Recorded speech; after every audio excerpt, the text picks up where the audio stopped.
سب لوگوں نے اس بات کی تائید کی اور فیصلہ ہوا کہ نامدار خان نصف سرداروں کے ساتھ لشکر گاہی میں موجود رہے گا۔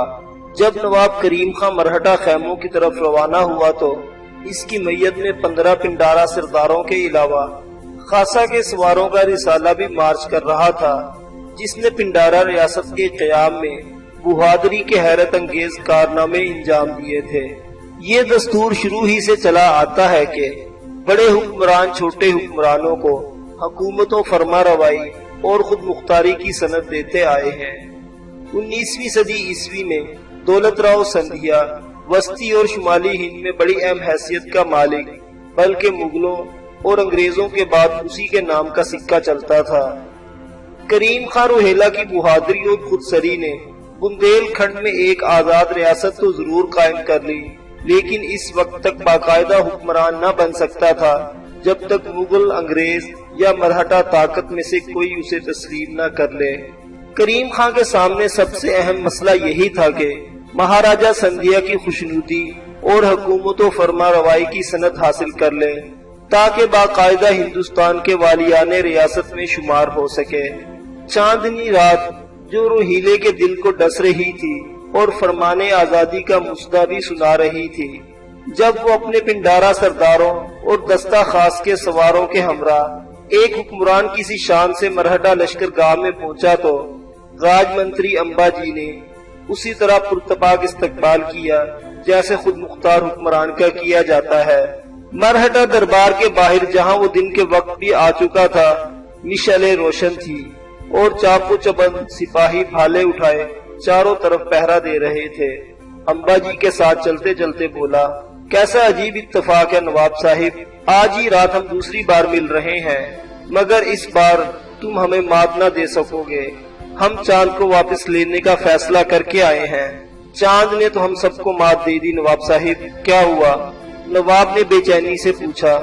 چاند بھائی کے بارے میں کچھ جاننے کے لیے وہ بڑا مضطرب ہو رہا تھا۔ ہوا کیا؟ اس نے ایسی شرط بیان کی کہ مہاراج بھی دم بخود رہ گئے۔ پھر امبا جی چاند بھائی کی شرط کے الفاظ دہرانے لگا اور نواب حیران ہو گیا۔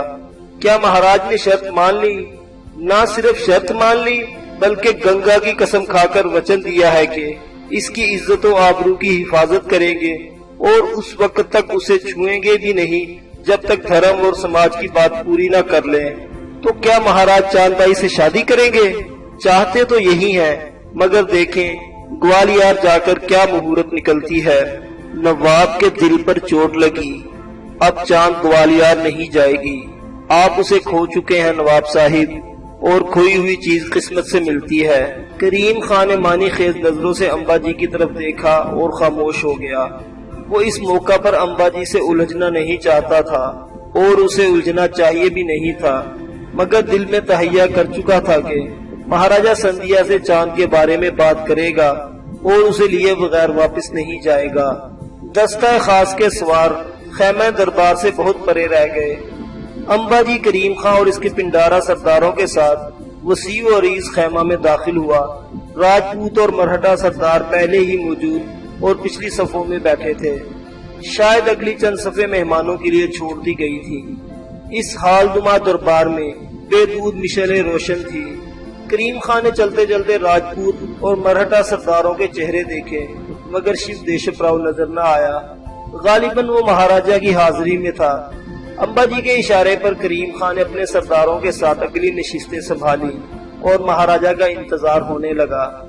سوچتا تھا اس کے آنے کی خبر سنتے ہی وہ دربار میں آ جائے گا، مگر جب کافی دیر گزر گئی تو پوچھا، امبا جی مہاراج ابھی تک نہیں آئے؟ بس آتے ہی ہوں گے، آدھی رات ہو گئی ہے، شاید کسی کام میں مصروف ہوں، لیکن آپ کی خاطر میں خود جاتا ہوں اور انہیں لے کر آتا ہوں۔ یہ کہہ کر وہ اجرت کے ساتھ دربار سے نکل گیا۔ اس کے ساتھ ہی چند مرہٹے سردار بھی اٹھے اور یہ کہتے ہوئے باہر چلے گئے، نہ جانے مہاراج کب آئیں، وہ خیمہ کے باہر ہی ان کا انتظار کرتے ہیں۔ لیکن جو لوگ مہمانوں کی وجہ سے بیٹھے رہے وہ بھی بیزار دکھائی دیتے تھے۔ انتظار پھر شروع ہوا اور انتظار کیے لمحے بھی طویل ہونے لگے۔ رات دبے پاؤں گزر رہی تھی، جسم مزمحل ہو رہے تھے اور اکثر لوگ جمائیاں لے رہے تھے۔ ابھی تک راج منتری بھی لوٹ کر نہیں آیا تھا۔ کریم خان اپنی نشست پر بار بار پہلو بدل رہا تھا۔ اچانک ایک شخص پیغام لے کر آیا کہ مہاراج اپنی قیام گاہ سے چل پڑے ہیں اور کوئی دم میں یہاں پہنچنے والے ہیں۔ حاضرین سنبھل کر بیٹھ گئے۔ یک لخت باہر کچھ شور اٹھا، بندوقیں داغنے کی آوازیں گونجی، پنڈارے مضطرب ہو گئے۔ دربار میں کسی شخص نے اظہار خیال کیا، مہاراج کے استقبال میں بندوقیں داغی جا رہی ہیں۔ باہر بدستور شور بپا تھا۔ اسی شور میں شیو دیشپ راؤ دربار میں داخل ہوا۔ خیال یہی تھا کہ اس کے پیچھے پیچھے مہاراجہ سندھیا ہوگا، لیکن دربار کے چاروں دروازوں سے راجپور اور مرہٹے سپاہی بندوقیں تانے، نیزے تولے، تلواریں سونتے داخل ہونا شروع ہوئے اور چاروں طرف ان کی مسلح دیواریں سی کھڑی ہو گئی۔ کریم خان یہ منظر دیکھ کر اچھلا اور تلوار کے دستے پر ہاتھ رکھ کر بولا، شیو دیشپ راؤ، یہ سب کیا ہے؟ مہاراج کہاں ہیں؟ مہاراج تو اس وقت بندیل کھنڈ کی سرحد بھی پار کر چکے ہوں گے۔ تمہاری خدمت کے لیے میں موجود ہوں۔ خوب۔ کریم خان صورتحال کو سمجھ گیا۔ تم کیا چاہتے ہو؟ اپنے آپ کو گرفتار سمجھو۔ ایک ہی ساتھ میں کریم خان کی تلوار میان سے باہر آ گئی۔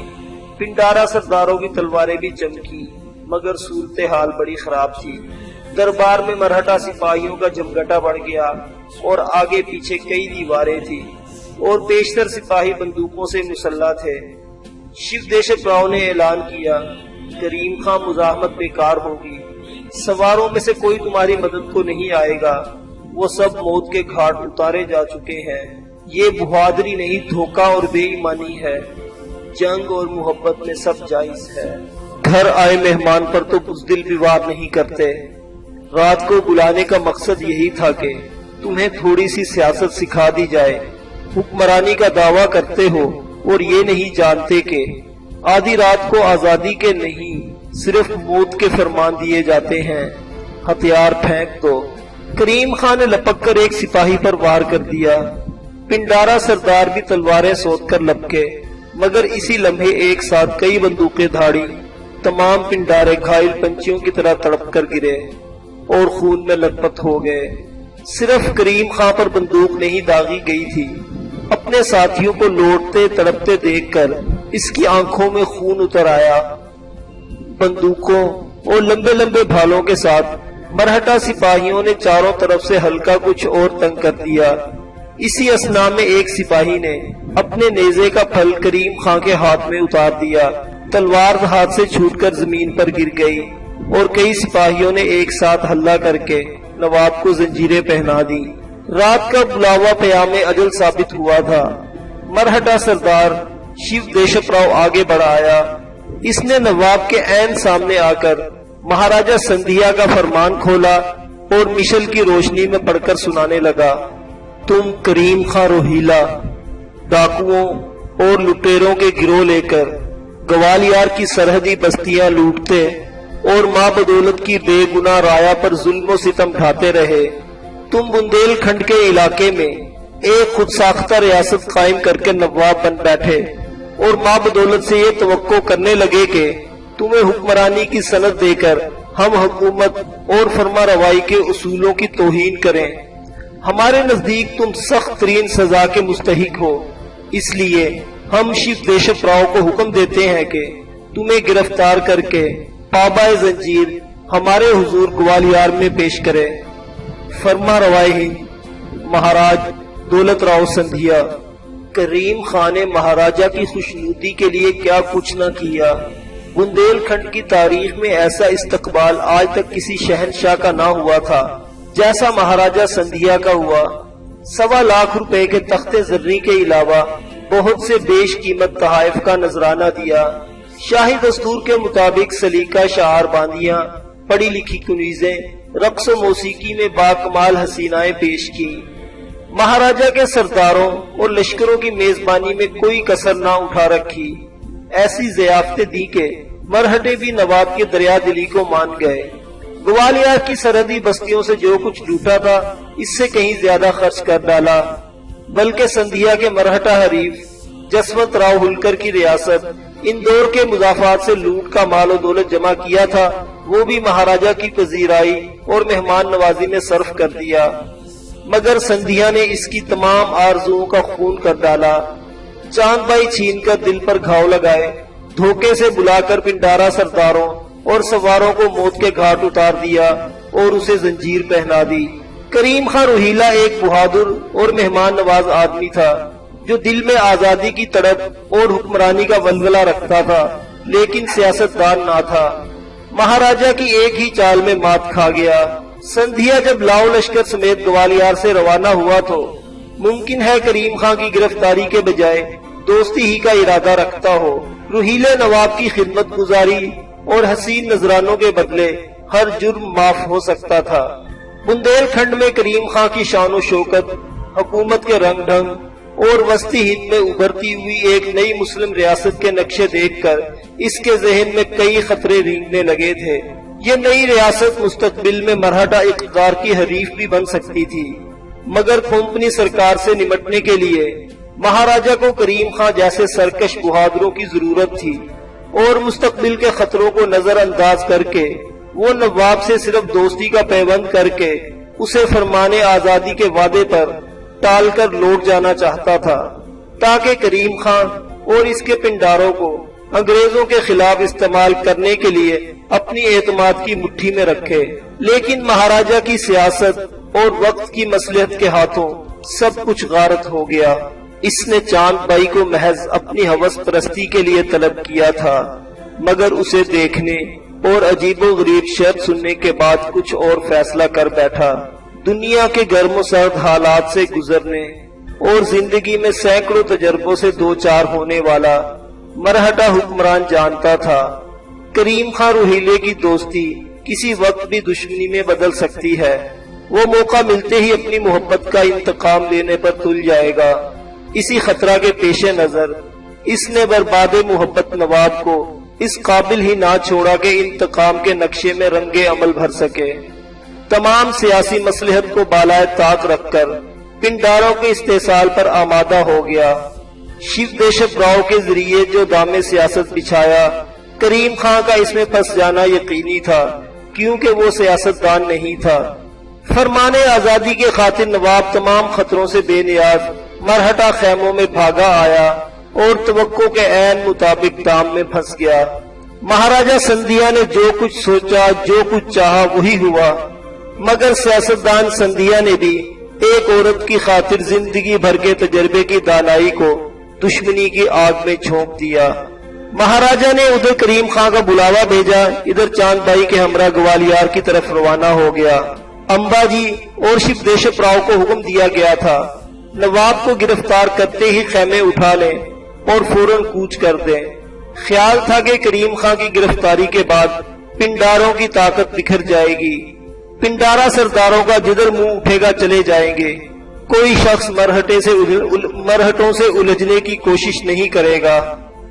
مجہول آدمی نے ہر نقشہ سوچ سمجھ کر تیار کیا تھا، اس نقشے کی کامیابی یقینی تھی، مگر مرہٹا حکمران کریم خان کے بعد ایک آدمی کو بھول گیا تھا جس کا نام نامدار خان روہیلا تھا۔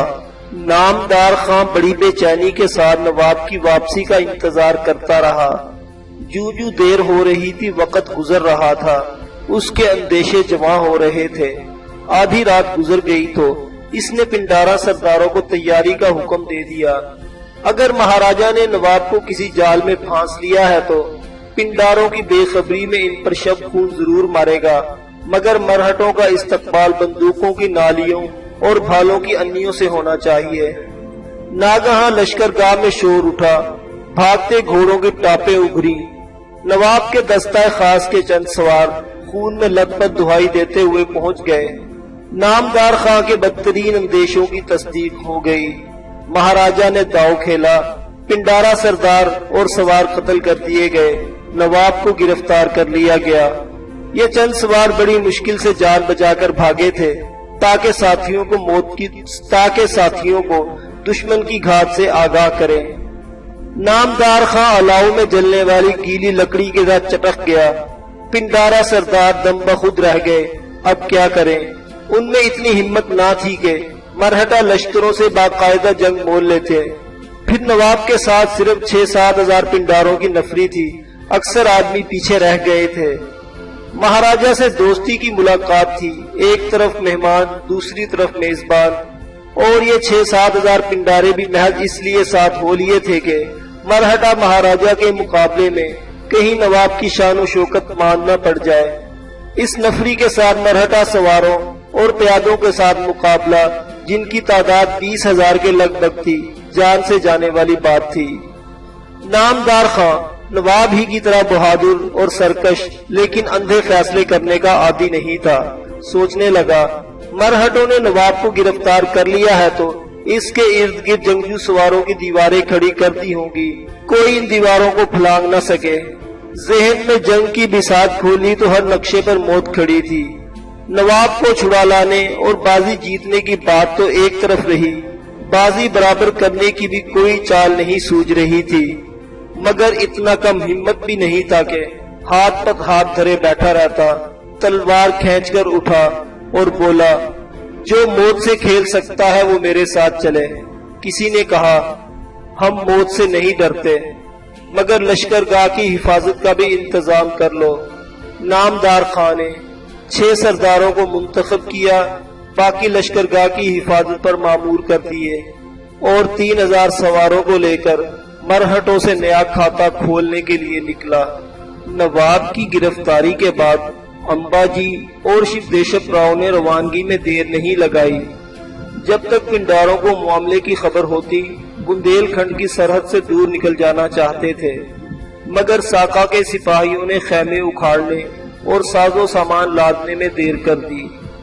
پھر بھی صبح کاذب سے پہلے لشکر کا یہ آخری حصہ روانہ ہو گیا، لیکن ابھی نصف میل کا سفر کیا تھا کہ نامدار خان اپنے چیتوں کو لے کر بلائے ناگہانی کی طرح سر پر پہنچ گیا۔ دھاڑتی بندوقیں موت اگلنے لگی۔ پہلے وار میں 20 سپاہی کھیت رہے۔ لشکر کے سردار نے لڑنے کی بجائے بچ کر نکل جانے ہی میں عافیت سمجھی۔ لڑاکا سواروں کے دستے بہت آگے نکل گئے تھے، ان کا پلٹ کر آنا ممکن نہ تھا۔ سب یہی سمجھتے تھے، نواب کی گرفتاری کی خبر سنتے ہی پنڈاروں کے حوصلے ٹوٹ جائیں گے اور مرہٹا لشکروں کی ہیبت کے مارے وہ اپنے خیموں میں دبک کر بیٹھ رہیں گے، مگر پنڈارے خیموں سے نکل آئے تھے۔ مرہٹا سردار نے معمولی مزاحمت کے ساتھ سفر جاری رکھا۔ پنڈارے ٹلتے نظر نہ آتے تھے، موت کے ساتھ ساتھ چلتے اور بندوقیں داغتے رہے۔ یہ سراسر نقصان کا سفر تھا۔ سپاہی زخم کھا کر گرتے، تڑپتے اور دم توڑتے رہے۔ لاشیں اٹھانے کی بھی فرصت نہ تھی۔ اس صورتحال سے بچنے کے لیے مرہٹا سردار مقابلے پر مجبور ہو گئے۔ یہ مقابلہ صرف جان بچانے کے لیے تھا، مگر پنڈارے تو جان لینے آئے تھے۔ موت کے دامن لہراتے ہوئے ٹوٹ پڑے۔ ہر حملہ پہلے سے شدید تر تھا۔ چڑھتے سورج کے ساتھ ہی جنگ ختم ہو گئی۔ 2000 کے لگ بھگ مرہٹے مارے گئے۔ بقیت السیف نے بھاگ کر جان بچائی۔ پنڈاروں نے سب کچھ لوٹ لیا، شاہی سرا پردہ، بڑے بڑے خیمے، قیمتی ساز و سامان، مطبخ کی دیگیں، پیتل تانبے کے بڑے بڑے دیگچے، ہزاروں ظروف، رزق کا بھاری ذخیرہ بھی ہاتھ لگا۔ لشکر کے اس حصے میں کچھ حسین عورتیں بھی تھی جو مرہٹا لشکر کا دل بہلانے ساتھ آئی تھی۔ ان میں وہ باندیاں اور کنیزیں بھی مل گئی جنہیں نواب کریم خان نے مہاراجا سندھیا کی خوشنودی کے لیے بطور نذرانہ پیش کیا تھا، مگر ناچنے گانے والی حسینائیں اور تعلیم یافتہ کنیزیں جن کی افسرگیتی تھی شاید مہاراجا کے ساتھ ہی روانہ کر دی گئی تھی۔